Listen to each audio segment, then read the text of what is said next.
जितासनो जित श्वासो जित संगो जितेन्द्रियः स्थूले भगवते रूपे मनः संधारे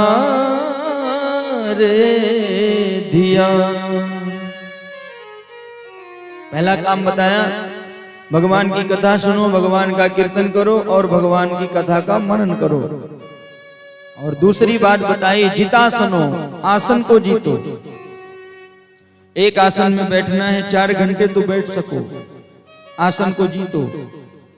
नहीं कहीं कुर्सी की जरूरत पड़ती है, कहीं पटा की जरूरत पड़ती है। हमारे यजमान जी कभी ऐसे करते हैं, कभी ऐसे करते हैं, बैठने की आदत नहीं है। जीता आसन हो, पहला काम है आसन जीतो। अगर हमें 4 घंटे, अब आप तो ऐसे वैसे कर भी लेते हैं, अब पंडित जी क्या करें? पंडित जी तो एक बार बैठ गए तो बैठ गए, इधर उधर करेंगे तो आप कहेंगे कि पंडित जी कैसे हैं, सीधे बैठ भी नहीं सकते। क्योंकि बुराई दूसरे में ही दिखती है, स्वयं में बुराई क्या किसी को दिखती है दुनिया में?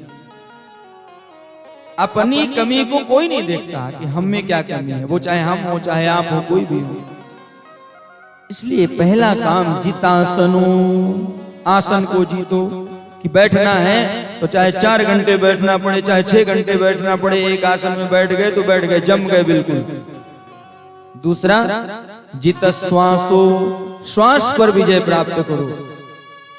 पूरक कुंभक रेचक की विधि से प्राणायाम करो और श्वास को साधो।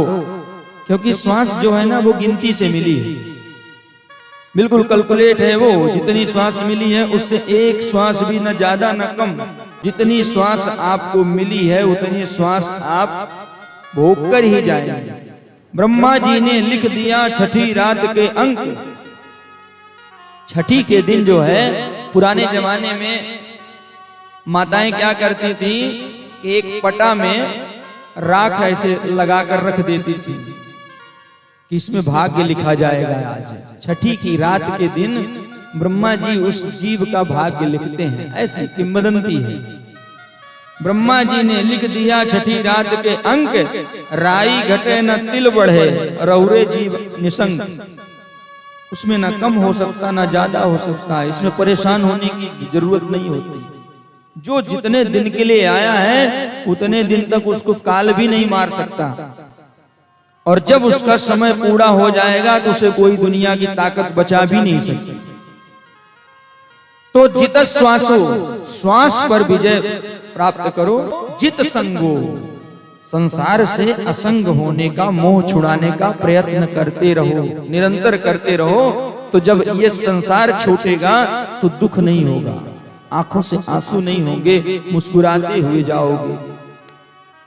और जितासनो जित श्वासो जित संगो जितेन्द्रियः। जितेन्द्रियः का अर्थ है कि अपनी इंद्रियों पर धीरे धीरे विजय प्राप्त करो। इंद्री कहती है कि खूब खटाई खाओ, एक इंद्री कहती है खूब मदिरा पान करो, एक इंद्री कहती है कि मांस खाओ, एक इंद्री कहती है कि चलो बंबई घूम के आए, कलकत्ता घूम के आए। एक इंद्री कहती है कि व्यसनों में लिप्त रहो। लेकिन उसको समन करने के लिए भगवान ने बुद्धि दिया है, विवेक दिया है। हमारा मन करता है कि चलो शराब पिए, लेकिन बुद्धि कहती है, आत्मा कहती है, अंदर बैठा राम कहता है कि नहीं ये गलत बात है, इसको नहीं करना है। तो हमें उसकी मानना चाहिए। इंद्रियों को धीरे धीरे दबाने का प्रयास करो, क्योंकि ये जो जिह्वा है इसका पेट कोई नहीं भर पाया आज तक। इसलिए इस जिह्वा के जो इंद्रिय है इससे हमेशा पीछा छुड़ाने का प्रयत्न करना चाहिए। क्योंकि ये जो रसना है, ये तो कहती है खूब मिठाई खा लो। अब मिठाई खूब खा लिया आपने, आपको डायबिटीज है, हालत खराब हो गई। जीवा को तो मीठा अच्छा लगता है, लेकिन जब वो पेट में जाएगा तो पेट भगवान का क्या होगा? वो तो पेट ही जानेगा।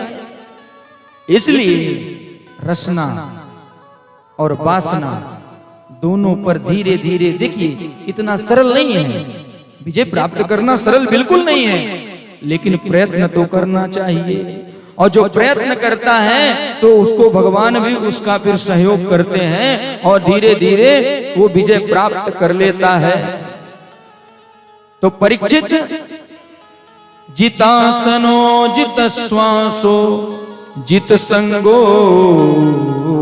जितेन्द्रियः स्थूले भगवते रूपे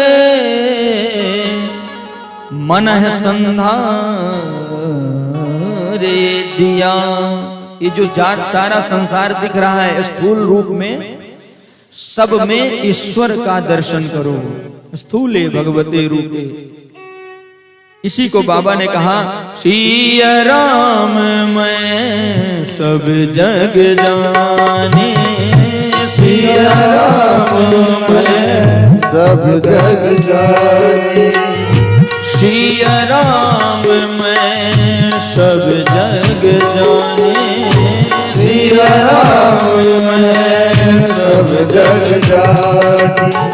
करहु प्रणाम जोरी जुग पाने, करहु प्रणाम जोरी जुग पाने, सिया राम मैं सब जग जाने, सिया राम मैं सब जग जाने। सिया राम मैं सब जग जानी, स्थूले भगवते रूपे मनः संधार एक दिया।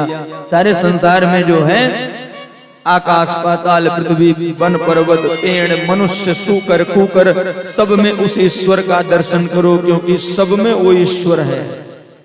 प्रयत्न करना पड़ेगा, और जब धीरे धीरे हम प्रयत्न करेंगे तो सारे चराचर में हमको वही पारब्रह्म परमेश्वर दिखेगा। मैंने कल बताया था नामदेव जी, कुत्ता उनकी रोटी लेके भागा तो भी पीछे पीछे लेके दौड़ पड़े कि भगवान बिना घी के रोटी न खाओ, तो कुत्ते से ही भगवान प्रकट हो गए। सिया राम में सब जग जानी, वही यहाँ से सुखदेव जी बता रहे हैं कि राजन स्थूले भगवते रूपे मनः संधार एक दिया। इसके बाद सद्यो मुक्ति और क्रमो मुक्ति का सिद्धांत बताया। सद्यो मुक्ति जो भगवान की कृपा से सीधे भगवान का परम पद प्राप्त हो जाए उसे कहा जाता है सद्यो मुक्ति सीधा अर्थ, और क्रमो मुक्ति धीरे धीरे स्वर्गाधिक सुखों का भोग करते हुए और धीरे धीरे मुक्ति प्राप्त हो, क्रमो मुक्ति। लेकिन जो भगवान का सत्संग करता है, भगवान का संकीर्तन करता है, अनायास ही मुक्ति हो जाती है। लेकिन जो भक्त होते हैं उन्हें मुक्ति नहीं चाहिए।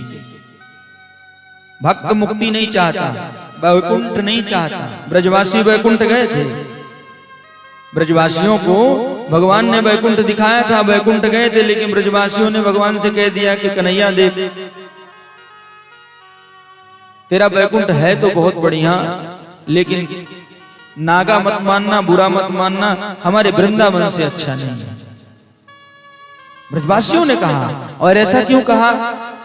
क्योंकि भगवान ने कहा ऐसा क्यों, तो ग्वाल वालों ने कहा कि देखो कन्हैया, वृंदावन में हम तुम्हारे साथ बात कर सकें, तुम्हारे साथ खेल सकें, तुम्हारे साथ नाच सकें, कूद सकें और गैया चराएं, और जरूरत पड़े तो कबड्डी में तुमको पटक भी दें और तुम्हारे ऊपर चढ़ भी जाएं, और तुम्हारे वहां वृद्ध से किसी से बात भी ना करे, राम राम भी ना करे, तो ऐसो वैकुंठ किस काम का?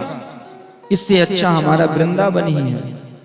शेष महेश दिनेश सुरेश गणेश जाहि निरंतर ध्यावे। वहां जो बैठते हैं वो कौन है? निराकार ब्रह्म। और जब वही निराकार ब्रह्म जब वहां रहता है तो वहां क्या स्थिति है? शेष महेश दिनेश सुरेश गणेश जाहि निरंतर ध्यावे। और जब वही निराकार ब्रह्म सगुण साकार रूप धर कर और वृंदावन में आते हैं तो स्थिति बदल जाती है। क्या हो जाती है? ताही अहीर की छोहरिया छछिया भर छाछ पे नाचे नचावे। स्थिति बदल जाती है। ऐसा क्यों है? कलेक्टर साहब अपने ऑफिस में बैठे हैं मान लीजिए, तो आप ऑफिस में जाएंगे उनसे मिलने तो नियम से काम होगा। पहले आपको चिट्ठी देना पड़ेगा, अपॉइंटमेंट लेना पड़ेगा, फिर वो आपसे मिलेंगे। फिर भी जो जरूरत के नियमानुसार बात होगी वही बात होगी। लेकिन अगर कलेक्टर साहब के घर में आपने संबंध बना लिया, उनसे अच्छी मित्रता बना ली, तो उनके घर जब आप जाएंगे तो आपके साथ वो बैठेंगे भी, खेलेंगे भी, कूदेंगे भी और बातें भी करेंगे, चाय भी पिएंगे, हंसी मजाक ठिठोली भी होगी। तो बैकुंठ है भगवान का ऑफिस, वहां से सारे चराचर का जो है तो भगवान पूरा लेखा जोखा करते हैं। वो वृंदावन है भगवान का घर। तो घर में वो कैसे भी रहें वो उनकी इच्छा। घर में तो आदमी अपने जैसी इच्छा होती है, हम वैसे अपने घर में पड़े रहते हैं, लेकिन अपने ऑफिस जाते हैं तो सज धज कर टाई लगा कर जाते हैं। इस प्रकार सद्यो मुक्ति और क्रमो मुक्ति का मार्ग बताया। किस चीज के लिए किस देवता की पूजा करनी चाहिए। अन्न की आवश्यकता है तो माता अदिति का स्तवन करिए। जिसको अन्न की चाह हो वो देव माता अदिति की उपासना करें। और जिनको रूप चाहिए, बहुत सुंदर रूप चाहिए, वो गंधर्वों की उपासना करें। गंधर्व बहुत सुंदर होते हैं, गंधर्वों की उपासना करो जिसको रूप की आवश्यकता है। और जिनको विद्या चाहिए, ज्ञान चाहिए, वो भोलेनाथ की उपासना करें। भोले बाबा की उपासना करेंगे, ज्ञान प्राप्त होगा। देखिए रावण ने उपासना की, रावण से बड़ा ज्ञानी कोई नहीं था। कितना ज्ञानी था रावण। और दाम्पत्य जीवन में जिनके कलह हो, रोज लड़ाई होती हो, पत्नी जी रोज मूसर से पीटती हो अगर, तो उनके लिए भी उपाय है हमारे पास। क्योंकि बाहर तो हम यही कहते हैं कि आज 2 हाथ लगा के निकले हैं, लेकिन सत्य बात है कि हम 2 हाथ खा के निकलते हैं। बाहर ये कह नहीं सकते कि हमने खाया है। तो दाम्पत्य जीवन में अगर प्रेम नहीं है, पति पत्नी में कलह है, तो उन्हें माता पार्वती की उपासना करना चाहिए। माता पार्वती का स्तवन करेंगे, उपासना करेंगे, तो दाम्पत्य जीवन जिसका डिस्टर्ब है वो बन जाएगा। माता पार्वती कृपा जरूर करती हैं। और जिसको कुछ नहीं चाहिए वो हमारे टेढ़ी टांगवारी की उपासना करे। परीक्षित ने कहा कि क्या उनकी उपासना करने वाले को कुछ नहीं मिलता? बोले नहीं, ऐसी बात नहीं, मिलता तो सब कुछ है, लेकिन इनकी उपासना करने के लिए मनुष्य को सारी कामनाओं का त्याग कर देना चाहिए। अब भगवान मिल जाए तो भगवान से कांच का टुकड़ा कौन मांगे? मूर्ख ही मांगेगा। भगवान मिल गए तो भगवान को मांग लो, झंझट ही खत्म हो जाएगा। भगवान मिल गए तो हम भगवान को ही मांग लें। तो यहां कहते हैं परीक्षित जी, अकामः सर्व कामो वा मोक्ष काम उदार धी। अकामः सर्व कामो वा मोक्ष काम उदार धी। तीव्रेण भक्ति योगेन यजे पुरुषं परम। अकामः सर्व कामो वा मोक्ष काम उदारधी। अरे वो श्याम सुंदर इतने दयालु हैं कि उनसे मांगने की कुछ जरूरत ही नहीं। बस निर्मल मन से उनका गुणगान करो, उनकी भक्ति करो, वो आपके लिए वही करेंगे जो आपके लिए अच्छा होगा। क्योंकि जो रोगी होता है वो डॉक्टर से कुपथ्य मांगता है भोजन के लिए। जैसे आपको बुखार है तो आपको खटाई खाने का मन करेगा। कभी कभी ऐसा होता है कि जो जिस रोग में जो चीज नहीं खाना चाहिए उसी चीज को खाने की इच्छा होती है, लेकिन वैद्य नहीं देता। वैद्य मना कर देता है कि भूल कर भी ये चीज नहीं देना। तो हमारे लिए क्या अच्छा है हमसे ज्यादा वो जानते हैं, श्याम सुंदर जानते हैं हमारे लिए क्या अच्छा है। हम कैसे जानेंगे? कुपथ माग रुज व्याकुल रोगी, वैद्य न दे सुनो मुनि जोगी। इसलिए हमारे लिए क्या अच्छा है वही जानते हैं, इसलिए उनसे कह देना चाहिए कि प्रभु आपको जो अच्छा लगे मेरे लिए वो करो, हम तो आपके शरण में हैं, जहां ले चलोगे वहीं मैं चलूंगा। कृष्ण गोविंद गोपाल गाते चलो। जीवन में सब कुछ मिलेगा, एक गिलास में एक लोटा पानी नहीं जाएगा। एक लोटा पानी आप डालोगे तो बाहर हो जाएगा, गिलास की जितनी औकात है उतना ही पानी उसमें जाएगा। तो हमारी जितनी पात्रता है हमको उतना ही भगवान न दे सकते हैं। हम कह दे हमको प्रधानमंत्री बना दो, हमारी पात्रता नहीं है, हमें बोलने का भी शऊर नहीं है, तो हम कैसे प्रधानमंत्री भगवान बना देंगे? प्रसन्न नहीं है तो कैसे बना देंगे? योग्यता तो होनी चाहिए। IAS IPS की जब डिग्री हो जाएगी तब ना आप कलेक्टर और एसपी बनोगे। तो पहले अपनी पात्रता को बढ़ाओ, और जब पात्रता बढ़ जाएगी तो प्रभु देने में बिल्कुल विलंब नहीं करते।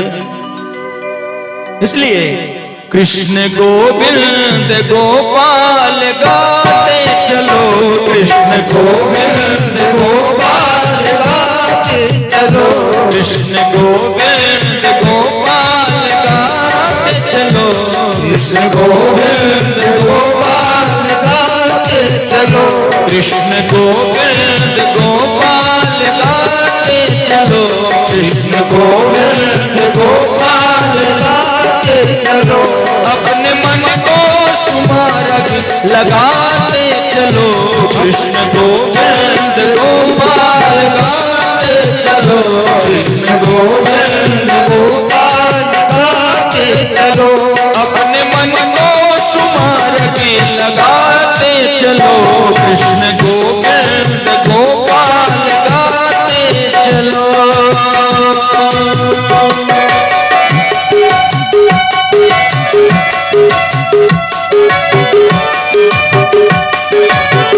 राधा बिहारी लाल की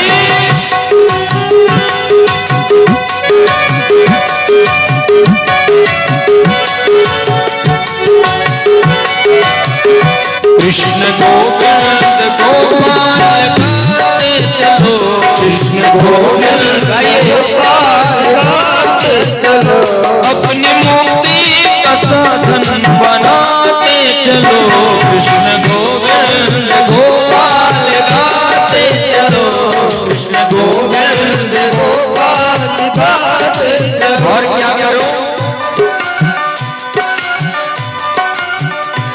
दुख में तड़पो नहीं, सुख में भूलो नहीं, दुख में तड़पो नहीं, सुख में भूलो नहीं, दुख में तड़पो नहीं, सुख में भूलो नहीं, दुख में तड़पो नहीं, सुख में भूलो नहीं, प्राण जाए मगर नाम भूलो नहीं, प्राण जाए मगर नाम भूलो नहीं, प्राण जाए मगर नाम भूलो नहीं, प्राण जाए मगर नाम भूलो नहीं। मुरली वाले को मन से रिझाते चलो, मुरली वाले को मन से रिझाते चलो, मुरली वाले को मन से रिझाते चलो, मुरली वाले को मन से रिझाते चलो, अपनी मुक्ति का साधन बनाते चलो, कृष्ण गोविंद गोपाल गाते चलो, कृष्ण गोविंद गोपाल गाते चलो।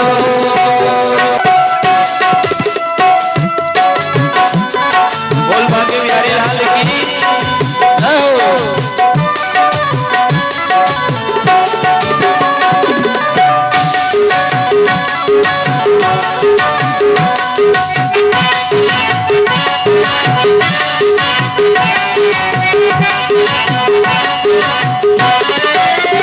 कृष्ण गोविंद गोपाल गाते चल। आपको लग रहा होगा कि मैं वही लाइन काहे बार बार गा रहा हूं, इसलिए गा रहा हूं क्योंकि यही लाइन सबसे जरूरी है।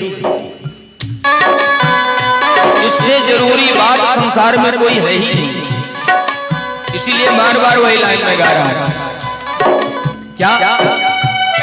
कृष्ण गोविंद गोपाल गाते चलो, गोविंद गोपाल गाते चलो, अपनी मुक्ति का साधन बनाते चलो, अपनी मुक्ति का साधन बनाते चलो, कृष्ण गोविंद गोपाल गाते चलो, गोविंद गोपाल गाते चलो। काम करते चलो, नाम जपते चलो, काम करते चलो, नाम जपते चलो, हर समय श्याम का ध्यान करते चलो, हर समय श्याम का ध्यान करते चलो, हर समय कृष्ण का ध्यान करते चलो, हर समय कृष्ण का ध्यान करते चलो, जिंदगी के हर गम को मिटाते चलो, जिंदगी के हर गम को मिटाते चलो, अपनी मुक्ति का साधन बनाते चलो, कृष्ण गोविंद गोपाल गाते चलो, कृष्ण गोविंद गोपाल गाते चलो। बोल बाके बिहारी लाल की।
मुरली वाले को मन से रिझाते चलो, मुरली वाले को मन से रिझाते चलो, अपनी मुक्ति का साधन बनाते चलो, कृष्ण गोविंद गोपाल गाते चलो, कृष्ण गोविंद गोपाल गाते चलो, कृष्ण गोविंद गोपाल गाते चलो, कृष्ण गोविंद गोपाल गाते चलो, कृष्ण गोविंद गोपाल गाते चलो, कृष्ण गोविंद गोपाल गाते चलो।